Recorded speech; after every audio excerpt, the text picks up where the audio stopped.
तो ऐसा अनुमान हम कर सकते हैं कि स्वामी विवेकानंद जी ने वह दामोदर कुंड अवश्य देखा होगा जिस कुंड में नरसिंह मेहता नियमित नहाते थे और वहीं बैठ कर के भजन लिखते थे। और वहाँ पर जो दामोदर जी का मंदिर है, जिसके बारे में कहा जाता है जिसकी स्थापना श्री कृष्ण भगवान के पौत्र वज्रनाभ ने की, वह भी देखा होगा। मुचकुंद की गुफा भी देखी होगी। महाप्रभु जी की बैठक भी देखी होगी। और एक नरसिंह मेहता का मंदिर बनाया था हरिदास देसाई ने, वो भी देखा होगा। और नरसिंह मेहता का जो चोरा है, चोरा किसको बोलते हैं? एक प्लेटफॉर्म रहता है, एक ऊंची जगह रहती है, प्लेटफॉर्म, ऊंचा प्लेटफॉर्म रहता है जिस पर गांव के बीच में रहता है। और जहाँ पर के वहाँ पर गांव के सभी लोग आकर के गपशप करते हैं, कुछ भी करते हैं। कोई सांस्कृतिक कार्यक्रम भी उसी चौरे में ही होता है। चौरा मनी होता है, वो पब्लिक प्लेस है। तो ये गांधी जी को चौरा मतलब वह एक प्रकार का पब्लिक प्लेस, परंतु वहाँ पर वो शहर में है, जूनागढ़ शहर में ही है। वहाँ से अपने घर से वो रोज इस प्रकार से 5-6 मील पैदल चल करके दामोदर कुंड में नहाने जाते थे और वहीं पर बैठ करके प्रभातियाँ लिखते थे। तो नरसिंह मेहता का नाम तो सभी ने सुना ही होगा, क्योंकि महात्मा गांधी जी, उनका एक बहुत प्रसिद्ध भजन है, वैष्णव जन तो तेने कहिए ये पीड़ पराई जाने रे। वैष्णव जन उनको कहते हैं जो दूसरों की पीड़ा को जानते हैं। यहाँ पर मानो श्री रामकृष्ण देव के शिव ज्ञान से जीव सेवा के समकक्ष मानो ये संदेश हमको मिलता है। और बाद में भी जो कड़ियाँ हैं वो उसमें यही बात है। श्री रामकृष्ण ने कहा था, शिव ज्ञान से जीव सेवा की बात करते समय कहा था, दया, जीव पर दया करने वाला तू कौन रे? तू क्षुद्र कीटाणु, तू दूसरों पर दया करेगा? नहीं नहीं, जीव की शिव ज्ञान से सेवा, जीव की शिव ज्ञान से पूजा। यही बात नरसिंह मेहता इस पद में कहते हैं। वैष्णव जन तो तेने कहिए, सच्चा वैष्णव किसको बोलते हैं? ये पीड़ पराई जाने रे, पर दुख्य उपकार करे तो ये मनन अभिमान न आने रे। मन में यदि उसको अभिमान आ गया तो वो सच्चा वैष्णव नहीं है, निरंकारी होना पड़ेगा। तो वही श्री रामकृष्ण देव की बात कि ये अहंकार मत रखो कि तुम किसी की सहायता कर रहे हो। स्वामी जी ने भी कर्मयोग में कहा, cut out this word help from your mind, cut out this word help from your mind. Who are you to help others? The God is there to help others. You can only serve the children of the Lord. That is a privilege you have got. Let the receiver stand up and then let the giver kneel down. बहुत forcible language में स्वामी जी कहते हैं, जो पाने वाला है वो खड़ा रहेगा, देने वाला है वो प्रणाम करेगा। Let the receiver stand up, let the giver kneel down. क्यों? He is giving you the privilege of serving him so that you can realize your God and thereby get infinite happiness and infinite bliss and infinite knowledge. आपको धन्यवाद देना चाहिए उसको जिसकी आप सहायता कर रहे हैं, जिसकी सेवा कर रहे हैं, उसके भीतर के ईश्वर का आशीर्वाद आपको देगा तो आपको अनंत सुख, अनंत ज्ञान, अनंत आनंद मिलेगा। तो आपने तो दिया रोटी कपड़ा मकान, छोटी सी चीज दी, उसके बदले में आपको अनंत सुख, अनंत ज्ञान मिलेगा। So you must thank the person whom you are serving. ये नई philosophy, but based on this. और यही भारतीय वेदांत की परिभाषा है। वेदांतिक यह मानो दर्शन पर आधारित है। और यही बात नरसिंह मेहता ने आज से 500 वर्ष पूर्व यह कह दी, वैष्णव जन तो। पूरे गीत में हम लोग नहीं जाएंगे, परंतु वैष्णव जो वहाँ पर यदि जूनागढ़ में जाए तो वह नरसिंह मेहता का चौरा, जहाँ पर नरसिंह मेहता रहते थे, जहाँ पर उन्होंने रास करते थे भगवान साक्षात, और आज भी उसकी कुछ उसकी प्रतीति कुछ लोगों को होती है।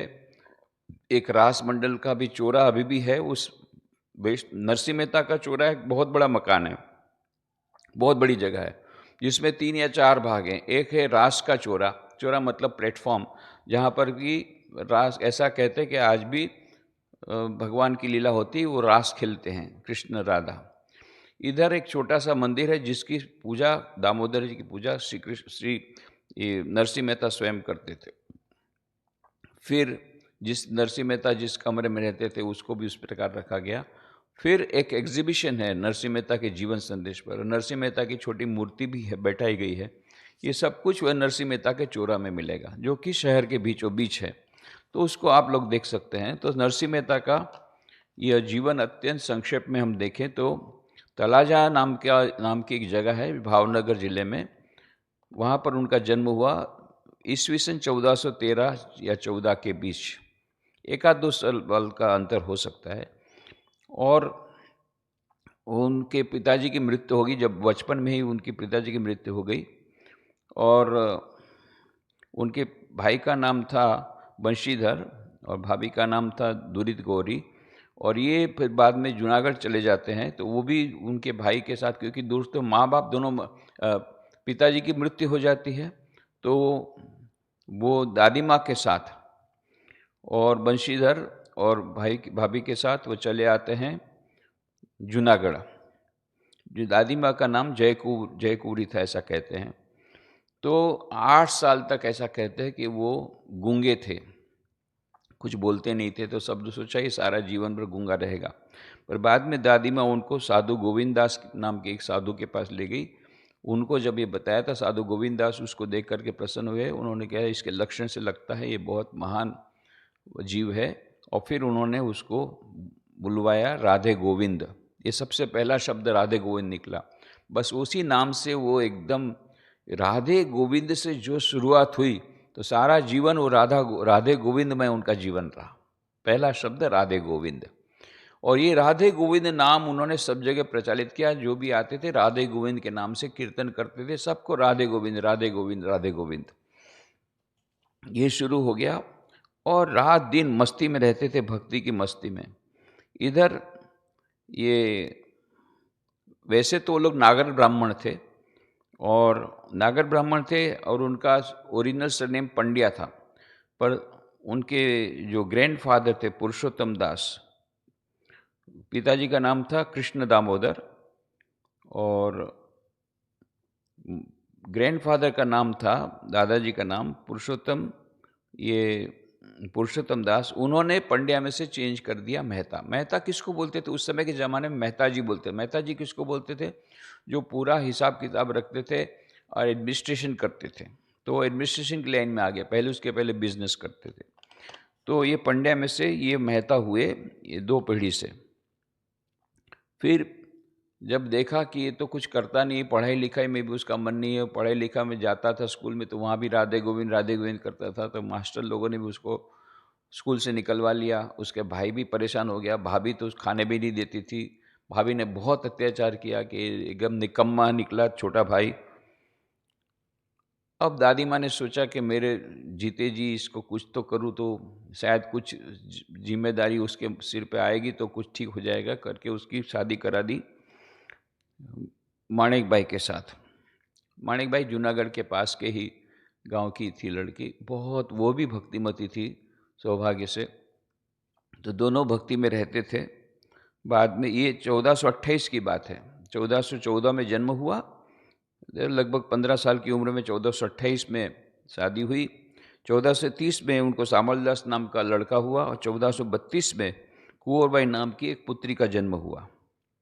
परंतु इतना सब होते हुए भी वो दिन रात मस्ती में रहते थे, भगवान का नाम लेते थे और कुछ नहीं करते थे। ये उनका मेन बिजनेस यही था। अब ये बोले कि पहले तो इसको खिलाती थी, उसी में भाभी बहुत चिल्लाती थी। फिर उसकी वाइफ आई। हालांकि ये बात अलग है कि जब वो कुछ नहीं करता था तो भाभी ने कहा कि इसको कुछ तो काम देना पड़ेगा, तो ढोर चराने ले जाओ। सब पशुओं को लेकर के जाते थे, गाय वगैरह लेकर के। और उसकी जो पत्नी थी कुंवरबाई, वो पूरा बर्तन मारना, कपड़ा धोना, सब कुछ साफ सफाई करना, इतना काम वाले के समान उसके पास कराती थी वो सब। इसके बावजूद भी खाने नहीं देती थी। बोले क्या तुम लोग काम धंधा करते नहीं हो, कोई रोजी रोटी कमाते नहीं हो? और फॉर्चुनेटली उसके जो बड़े भाई थे, जो कि बंशीधर, ये अच्छी थानेदार की पोस्ट में थे राजा के यहाँ पर। तो उनका थोड़ा नाम भी था, इसलिए उनको ज़रा ज़्यादा खराब लगता था कि तुम्हारा भाई निकम्मा निकला, तुम इतनी अच्छी पोस्ट में हो। तो वो अपनी पत्नी को समझाने का प्रयत्न करते थे, देखो भगवान की दया से पैसे का हमारे पास कोई कमी नहीं है, तो इतना मत डाँटा करो तुमको, ठीक है उसको भगवान का नाम लेते लेने दो। तो उसके ऊपर भी बहुत चिढ़ती थी, भाभी उससे ऊपर ही शुरू कर दिया। और वो एकदम भाभी से दब जाते थे बड़े भाई, तो कुछ बोल नहीं पाते थे। तो इस प्रकार से उसका क्लाइमैक्स हुआ एक दिन भाभी ने, जब उसको बहुत देर के बाद वो ढोर चढ़ा कर वापस आए, बहुत थके हुए थे, पसीने से लथपथ थे और इन्होंने पसीने से तरबर हो गए थे। उस समय ये भाभी ने उसको आने ही नहीं दिया घर में, जा भाग जाओ यहाँ से, घर से बाहर निकाल दिया। अब वो जाएंगे कहाँ पर कुछ मालूम नहीं है, कहाँ जाएंगे। जाते गए बहुत दूर निकल गए, फिर वहाँ पर गोपनाथ शिव जी का मंदिर था, वहाँ पर जा कर के उन्होंने वो गोपनाथ शिव जी के मंदिर की पूजा की। 7 दिन तक बिना खाए पिए पूजा करते रहे, उसमें वहीं बेहोशी हो गए लगभग। वो बेहोशी की हालत में बस वो शिव जी को पकड़ के रहे। ऐसा कहते हैं कि 7 दिन के बाद शिव जी का दर्शन हुआ और उन्होंने उसके पास मांगा कि तुमको क्या चाहिए वरदान। तो बोले मुझे रासलीला देखनी है, तो उनको वैकुंठ लोक में ले गए, रासलीला उनका दर्शन कराया। अब ये रासलीला होती थी, उसको हाथ में मशाल दी गई और रासलीला हो रही थी। और वो रासलीला देखने में इतने तल्लीन हो गए कि उनका आधा हाथ जल गया। तब भगवान ने देखा इसका तो हाथ जल गया है, तब फिर उन्होंने तुरंत उसको बुझाया। तब राधिका पहले मान नहीं रही थी कि ये पृथ्वी के लोक के सामने हम रासलीला नहीं करेंगे, पर देखा नहीं, ये एक विशिष्ट भक्ति वाला है कि इतना मस्त हो गया, इतना मत्त हो गया रासलीला में, हाथ जल गया, उसकी उसकी खबर नहीं पड़ी। तो राधिका जी भी प्रसन्न होती है, उसको वरदान देते हैं। वो कहते मुझे बस वैकुंठ में रख लीजिए। बोले नहीं, यहाँ पर वैकुंठ का अभी तुम्हारा समय नहीं हुआ वैकुंठ में आने का, तुम जाओ पृथ्वी लोक पर। पृथ्वी लोक में बहुत लोग दुखी हैं, वो भगवान मुझे भूल गए हैं और भोगों में लिप्त हो गए हैं और बहुत दुखी हैं, उनको उनके बीच मेरा नाम का प्रचार करो, ताकि वो भी भक्ति करने शुरू कर दें, उनके जीवन में सुख और शांति आए। ये 2 बहुत महान काम तुमको अभी करना बाकी है, वो काम कर लोगे फिर मैं तुमको फिर वैकुंठ में ले आऊँगा। इतना वो आश्वस्त होने के बाद फिर से नरसिंह मेहता जाते हैं, फिर से जब भाभी को ये सब बताते हैं कि ऐसा हुआ, हमको झूठ-वूठ सब बातें मेरे को मत बताओ, शिव जी तुमको दर्शन देने जाएँगे, उनको और कुछ काम नहीं है, तुम्हारे जैसे निकम्मे को दर्शन देंगे। वो अपनी कड़वी बात बोलती रही। फिर उनकी पत्नी ने भी नम्रतापूर्वक कहा कि आप इस पर लात क्यों मारती हैं? जो भी ठीक है, आप विश्वास नहीं करती तो कोई बात नहीं। तो बोले तू भी उस प्रकार से उसका साथ देती, तू भी निकल जा। तो दोनों को फिर से निकाल दिया। फिर ये दोनों अपने दोनों छोटे बच्चे के साथ जाते हैं, एक धर्मशाला में रहते हैं और धर्मशाला में ही भगवान का नाम शुरू करते हैं। इस प्रकार से ये उनका जीवन होता है। कोई भी रहने की जगह नहीं, खाने की जगह नहीं है, पर वो मस्त रहते हैं बस्ती में और जो कुछ भी भक्त लोग को थोड़ा सा देते हैं उसी में लोग खा के चलाते हैं। ऐसा करके उनका जीवन पूरा जीवन रहा। और फिर इनके जीवन में जो कुछ घटनाएं, ऐसी अद्भुत अद्भुत घटनाएं होती हैं, अब लोगों को उस पर विश्वास तो होता नहीं है, परंतु यदि हम भगवत गीता में मानते हैं तो भगवत गीता में भगवान श्री कृष्ण कहते हैं 9वें अध्याय में 22वें श्लोक में, अनन्यास चिंतयन्तो माम ये जनाः पर्युपासते तेषां नित्याभियुक्तानां योगक्षेमं वहाम्यहम्। जो अनन्य चित्त से मेरा स्मरण करते हैं और ये जना पर्युपासते, मेरी उपासना निरंतर मेरी उपासना करते हैं, ऐसे लोगों का जो मेरे साथ हमेशा नित्य युक्त हैं, जो हमेशा मेरे में लगे हुए हैं, नित्य युक्ता नाम, सब समय मेरे साथ लगे हुए हैं, मेरे साथ उनका कोई भी एक संबंध एक क्षण का भी विच्छेद नहीं होता, ऐसे लोगों का योग और क्षेम दोनों मैं स्वयं वहन करता हूं। मैं स्वयं योग मतलब जो नहीं है, क्षेम मतलब जो है उसकी रक्षा करना। और ये हम लोग कई संतों के जीवन में पाते हैं, और नरसिंह मेहता के जीवन में तो घटनाओं भरपूर घटनाएं, जिसमें कि इस श्लोक की हमें मानो वह मिलता है, मानो यह जो श्लोक है उसका प्रमाण हमें मिलता है उनकी जीवन की घटनाओं से। तो कई घटनाएं हैं कि जैसे वो जब भजन गाते थे तो कुछ हरिजनों ने कहा कि हमारे वहाँ पर आइए, हमको भी भजन सुनना है, तो उनके उधर में गए। तब ये उनके जो नागर नाथ जाति के लोग थे वो तो उच्च ब्राह्मण परिवार के, उस समय के ज़माने में आज भी जात पात का इतना अधिक है गाँव में, तो उस समय की अवस्था आप देख लीजिए। तो वो लोग तो बड़े बहुत ही क्रोधित हो गए कि ये नरसैया ने तो हमारा पूरा नाक काट दिया, पूरी जाति का ही नाक काट दिया। जा कर के वो हरिजन के लोगों के वहाँ पर जा कर के वहाँ भजन करता है। तब उन्होंने उसको नाच से बाहर निकाल दिया, माने जातिच्युत कर दिया। तो उनकी जो नात रहती नागर ब्राह्मण, वो नागर ब्राह्मण की जो जाति, उनसे उसको निकाल दिया, बाहर निकाल दिया। अब एक दिन एक भोजन समारंभ था, तो भोजन समारंभ में जो लोग बैठे थे, तो देखता कि हर एक आदमी देखता उसके पास में एक हरिजन बैठा है और वो हड्डियां खा रहे हैं।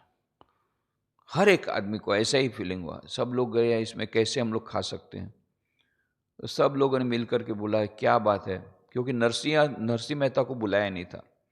तब उसमें से बुजुर्ग थे, उसने कहा जरूर अवश्य इसके पीछे ये भगवान की कोई लीला है। हम लोगों ने नरसिंह मेहता का अपमान किया, उसके कारण हमको ये सहन करना पड़ रहा है, तो नरसिंह मेहता को बुलाओ। तो नरसिंह मेहता को बुलाया। नरसिंह मेहता को मान अपमान कुछ था नहीं, नहीं बुलाया है तो भी ठीक नहीं, तो भी कोई प्रॉब्लम नहीं, कोई भी समस्या नहीं, ठीक है। वो आए, जैसे ही नरसिंह मेहता है वो हरिजन वगैरह सब चले गए, और वो जो दृश्य था वो सब चला गया, और सब बढ़िया से भोजन समारंभ किया। इतना सब होने के बावजूद भी वो कुछ लोग जो बताया ना स्वामी जी ने, ईर्ष्यावश, क्योंकि इनका तो इसकी नरसिंह मेहता के इतना ज़्यादा सुप्रसिद्ध हो रहे थे, सुविख्यात हो रहे थे, इतने सारे भजन वो बना रहे थे, इतने भजन गा रहे थे, नई नई कविताओं का सृजन कर रहे थे, और उनका नाम हो रहा था। ये सबके इसमें किसी किसी के इसमें पेट में जलन हो गई, छाती में जलन होना शुरू हुई, ईर्ष्या आ गई। तो ईर्ष्यावश उन्होंने बहुत सारा ये काम की, उनके विरुद्ध काम किया। फिर उसके बाद में लड़के का जो विवाह था, तो लड़के का विवाह ऐसा ऐसा ये संयोग ऐसा था कि बहुत बड़े घराने में हुआ। उन लोगों ने कहा हमको दूसरा कुछ नहीं चाहिए, परंतु हमारा तुम्हारा बारात जो है वो बारात एकदम हमारे घराने के लायक बारात होनी चाहिए। बड़े बड़े उच्च उच्च लोग वहाँ पर, ऊंचे ऊंचे लोग, ऐसे धनवान लोग उसमें होने चाहिए। अब ये तो निकले 10 या 12 साधु और 10-12 उनके भक्त लेकर के निकले बारात में। पर बाद में मानो भगवान स्वयं लक्ष्मी जी के साथ बहुत ऐसे सेठ जी लोगों के साथ में बारात देख करके सब छक रह गए। तो ये विवाह हो गया। फिर बाद में कुंवर बाई का विवाह भी हुआ। कुंवर बाई का विवाह जो हुआ, तो उसके बाद में उनको पहले जब सीमंत करना था तो मामेरू करना पड़ता। मामेरू एक विशेष विधि है जिसमें कि बहुत सारी चीज़ें देनी पड़ती है। तो बैलगाड़ी में चले गए, हाथ में आए, तो उनके पास कुछ था तो नहीं नरसिंह मेहता के पास। तो वो कुछ साधुओं के साथ बैलगाड़ी में गए, वहाँ पर रवाना हुए। अब इन लोगों ने कुंवर बाई की जो सास है और उनकी भाभी वगैरह ने बहुत उनकी जो ननद है, उन लोगों ने बहुत उनको सताना शुरू किया कि देखो इस प्रकार से हमारी पूरी नाक काट दी, ऐसे साधुओं के साथ बैलगाड़ी में इस प्रकार से तुम्हारा बाप आया है, इससे अच्छा नहीं आता तो अच्छा होता, माँ-बेरू नहीं करता तो अच्छा होता। तो लड़की गई और पिताजी आप इससे अच्छा नहीं आते तो अच्छा होता। उसने अपने बताया कि मुझे बहुत यहाँ दुख है ससुराल में। तब उसके बाद में पिताजी ने कहा तू बिल्कुल चिंता मत कर, भगवान हमारे साथ है, भगवान सब कर देंगे, तू जा लिस्ट लेकर के आ, उनको क्या क्या आइटम चाहिए। लिस्ट बनाया, आखिरी में लिस्ट में लिखा उनकी सास ने 2 पत्थर, उनको मालूम था कम से कम 2 पत्थर लिखो तो दूसरा तो आइटम आने वाला नहीं है 2 पत्थर ही आएगा। मजाक में उन्होंने लिखा और सच कुछ देर बाद सच में जो जब समय था देने का, तब भगवान मानो वेश परिवर्तन करके आते हैं लक्ष्मी जी के साथ और उनको पूरा जो आइटम है सब देते हैं, ऊपर से 2 पत्थर, उस पर सोने के पत्थर देते हैं। तो इस प्रकार के कई चमत्कारिक घटनाएं हैं। तो कुंवरबैनु मामेरू ये तो बहुत सुप्रसिद्ध, उसके ऊपर कई भजन हैं, कई गीत हैं। गुजराती साहित्य में कुंवरबैनु मामेरू बहुत फेमस है। बाद में प्रेमदास ने भी उसके ऊपर कई पद की रचना की, कवि प्रेमदास जी ने बहुत रचना की। फिर सबसे ज़्यादा फेमस है हुंडी। 2 और हो गए, हुंडी और माड़ा हुंडी में ऐसा था कि कुछ लोग जा रहे थे द्वारका, तो जूनागढ़ में सब लोग को पूछ रहे थे, भाई यहाँ कोई ऐसा है, कोई सेठ जो हमको हुंडी दे दे मतलब हमको लिख कर दे दे और वहाँ पर द्वारका में रुपए मिल जाए। क्योंकि उस समय जो रास्ता था, जंगल का रास्ता था, रास्ते में डाकुओं का डर था, वो छीन लेते चोर डाकू, तो इसलिए यहाँ रुपया दे देंगे, वहाँ ले लेंगे। इसको हुंडी बोलते हैं कि हुंडी लिख के दे देंगे, उसकी ऑफिस में से, वहाँ की ऑफिस में से ले लेंगे। आज के ज़माने का डिमांड ड्राफ्ट जैसे होता है, प्रॉमिसरी नोट, हुंडी। तो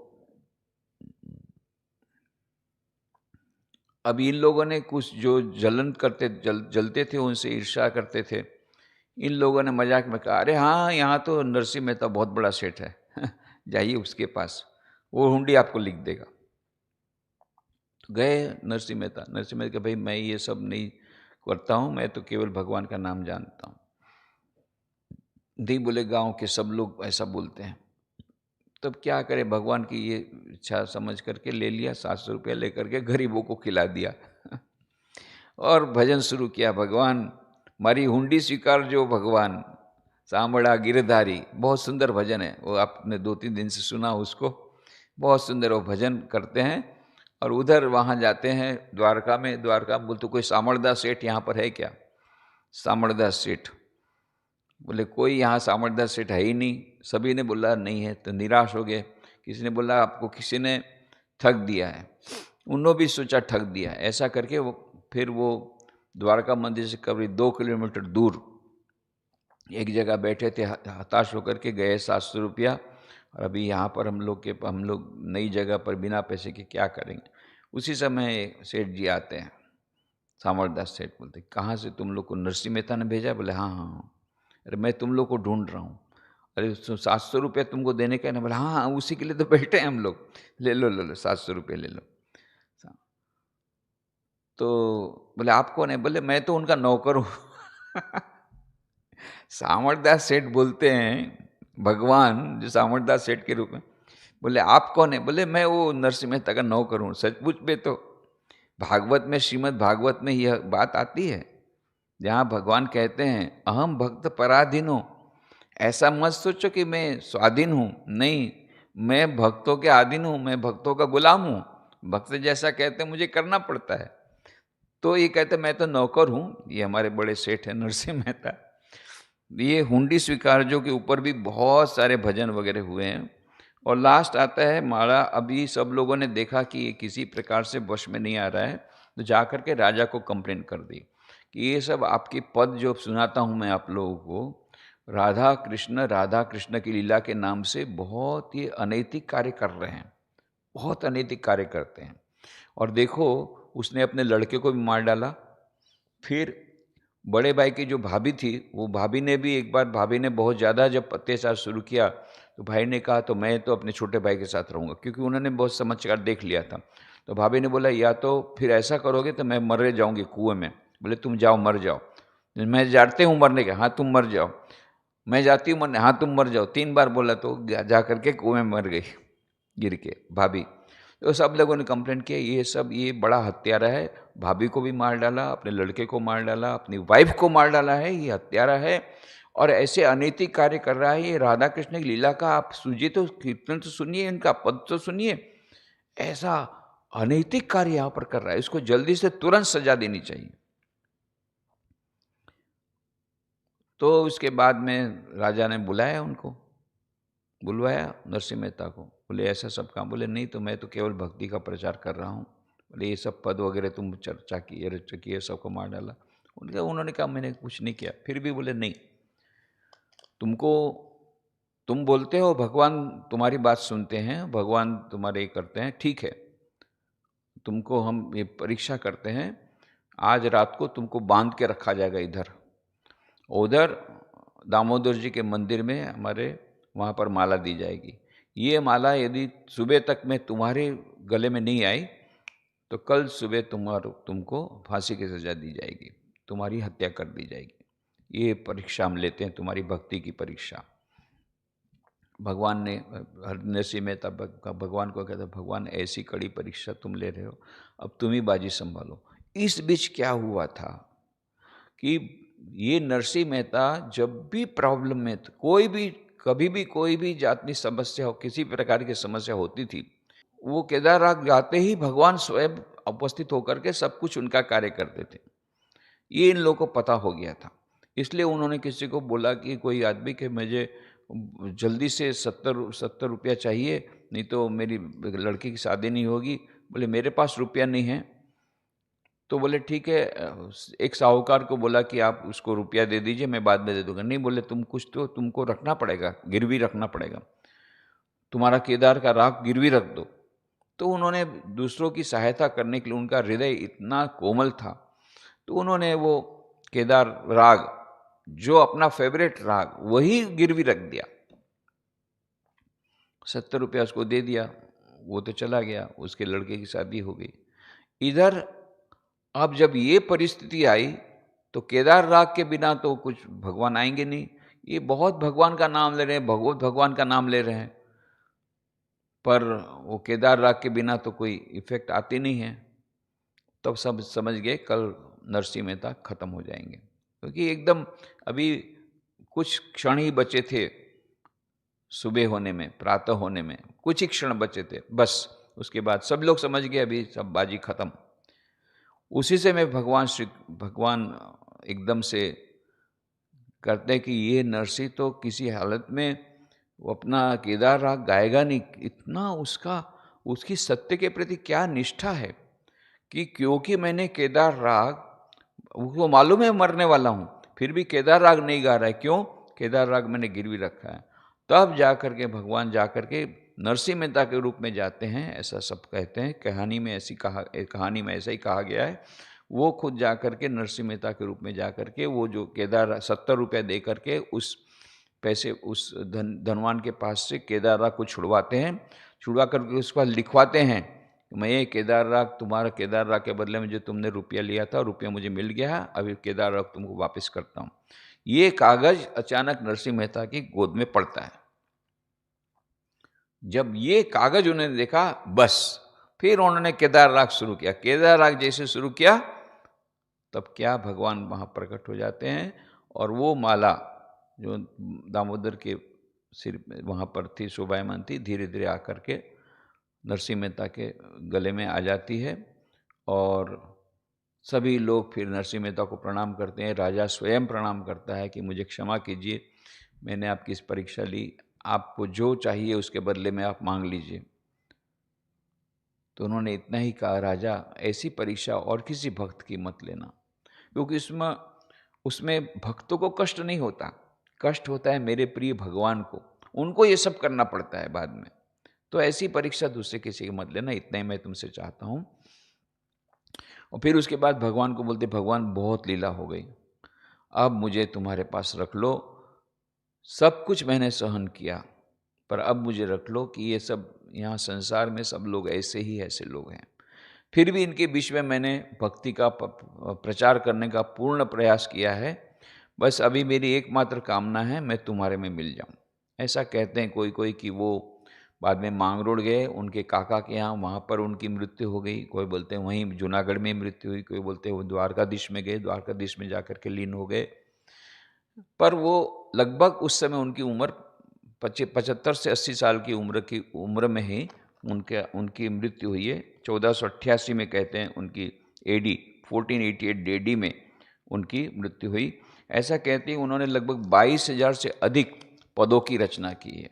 पता नहीं वो सच है या नहीं, परंतु अभी एक्चुअली कितने अवेलेबल है पता नहीं, परंतु पूरा गुजराती साहित्य is rich with Narsinh Mehta's poems.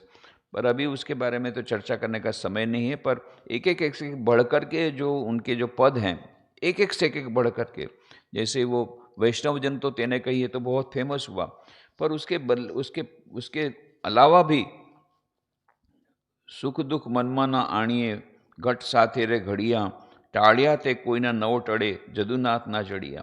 ये किसी का जीवन में जब दुख आता है, विपत्ति आती, तब ये गीत इतना अच्छा है कि हमको मन में दुख नहीं आना चाहिए। ये सब ईश्वर की इच्छा से होता है। और फिर दूसरा जो गीत है, हाँ, उनमें भक्ति की जितनी गहराई है, ज्ञान की ऊंचाई भी उतनी है।